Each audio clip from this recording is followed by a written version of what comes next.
Pour vous faciliter la pose et rendre le covering optimal, il est aussi possible de démonter certaines parties, telles que les poignées, les baguettes en chrome, certains joints en silicone, les rétroviseurs, les optiques de phare, les anti-brouillards et les logos.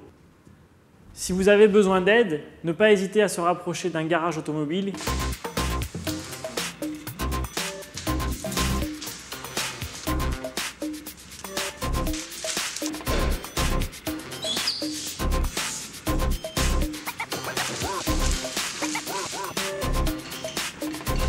C'est bon? La première étape pour un pare-choc est de fixer le milieu.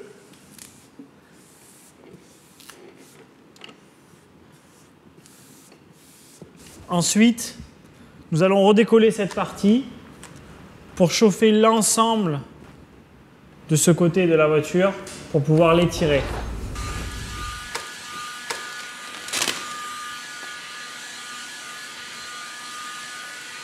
Donc, chose importante à bien regarder, cette zone-là va s'étendre. C'est bon.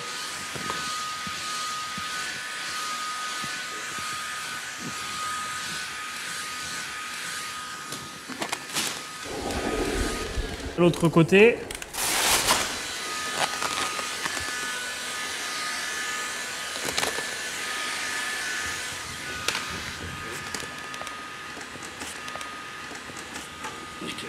Et maintenant, nous allons nous servir de la mémoire du PVC pour enlever tous les plis qu'il peut y avoir et passer toutes les parties concaves.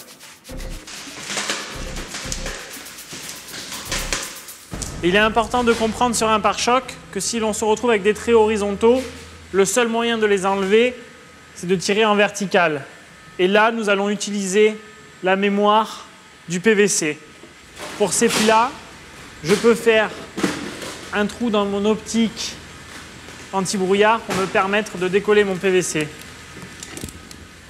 Je redécolle donc ma partie avec des plis. Je vais réchauffer cette partie.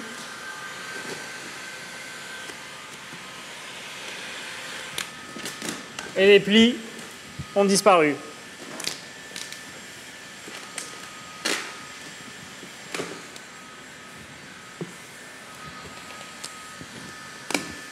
Je recommence cette partie-là.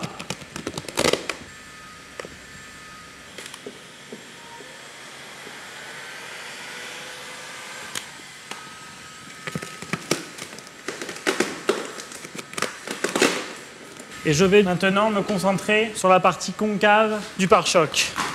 Donc vu que nous avons étiré notre PVC, nous allons nous servir de la mémoire pour le faire rentrer dans cette partie. Il ne faut surtout pas donner de tension, c'est juste soutenir le PVC. Donc je chauffe ma partie. Et on voit que le PVC vient prendre la place voulue.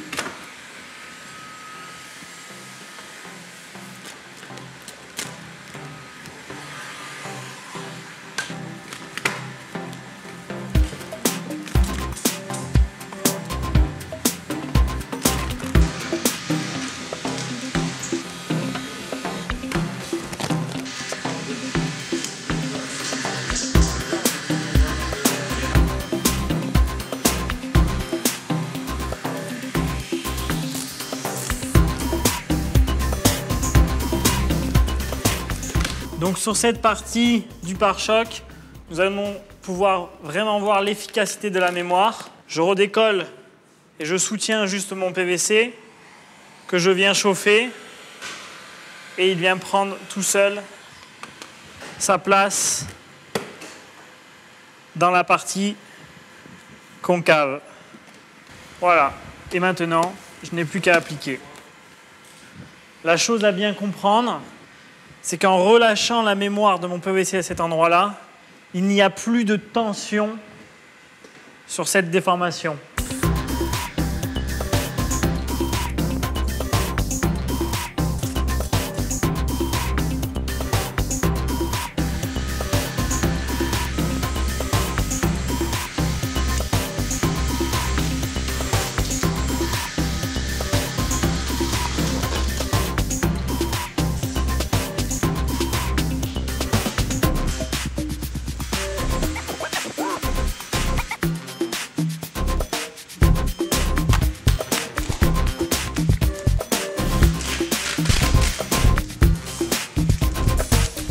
Sur les pare-chocs avant ou arrière, il est très important de découper l'aide au stationnement pour son bon fonctionnement.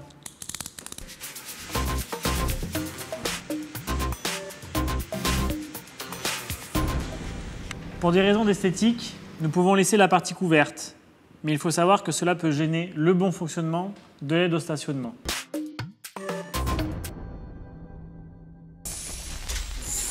Il est très important de tendre correctement le vinyle par rapport à la forme du véhicule. Les problèmes qu'on peut avoir sur les bords de la pièce proviennent d'une mauvaise tension au départ. Quelle que soit la partie à recouvrir sur le véhicule, on aura toujours des plis. Quelle que soit la direction des plis, on doit obligatoirement tendre le vinyle dans la direction perpendiculaire aux plis. Si vous n'avez pas une tension suffisante au départ, vous allez chauffer le vinyle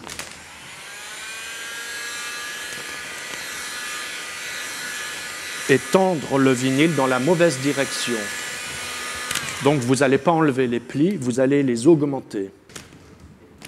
Ensuite, vous allez appliquer le vinyle et vous allez concentrer tous les plis sur le bord de la pièce au lieu de les enlever. Et nous allons voir le problème que l'on remarque parfois sur des coverings, c'est quand le vinyle frise. Voyez ? Donc cette partie va se décoller obligatoirement parce qu'il y a eu une mauvaise tension au départ. Nous allons chauffer le vinyle de façon régulière pour envelopper la forme. Il faut toujours penser à envelopper la forme.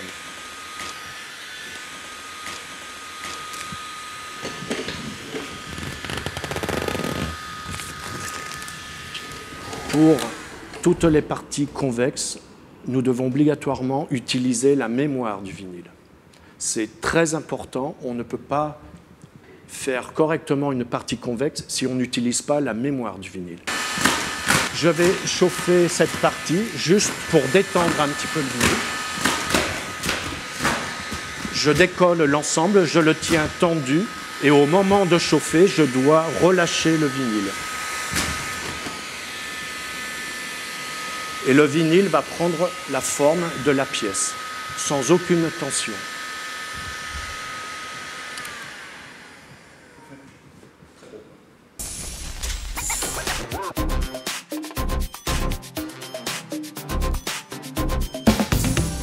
Maintenant, nous allons voir comment faire un rétroviseur avec la même technique que les pare-chocs, donc en utilisant bien la tension et la mémoire du PVC.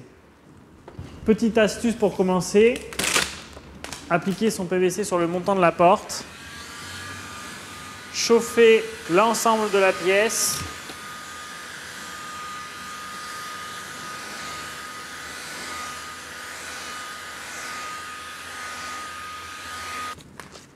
et venir lui donner une tension.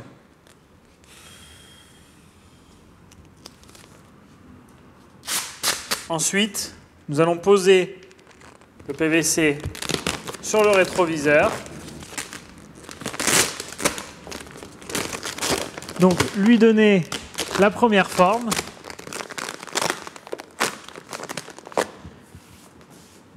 Et là, je vais maintenant chauffer cette partie pour que le PVC se rétracte et vienne prendre la forme du rétroviseur. Je le soutiens, je le pose. Je répète cette étape tout le long du rétroviseur.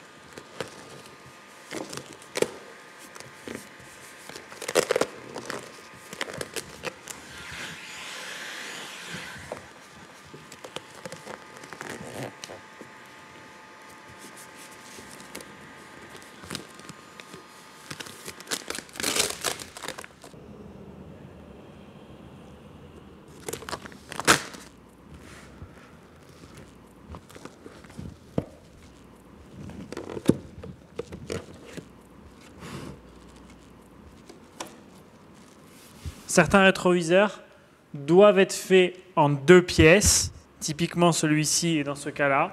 Le PVC n'acceptera pas les contraintes. Je vais donc utiliser du noir mat pour avoir la même couleur que le montant.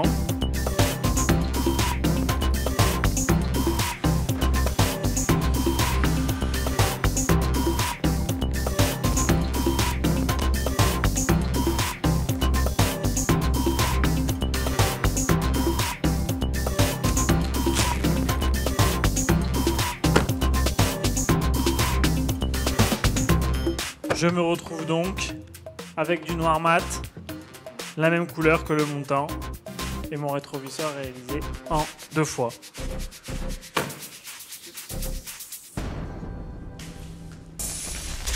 Donc je vais vous montrer comment réaliser un feu anti-brouillard qui a une déformation concave très importante.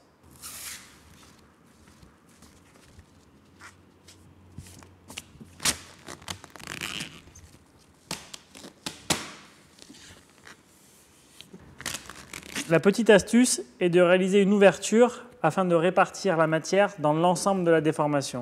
Donc on peut constater que l'optique est plus située sur la gauche.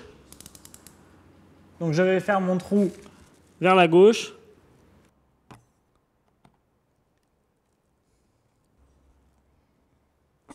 Je vais ensuite prendre mon décapeur et chauffer toute la partie à déformer. Cette partie-là. Ensuite, je vais amener mon PVC directement au fond.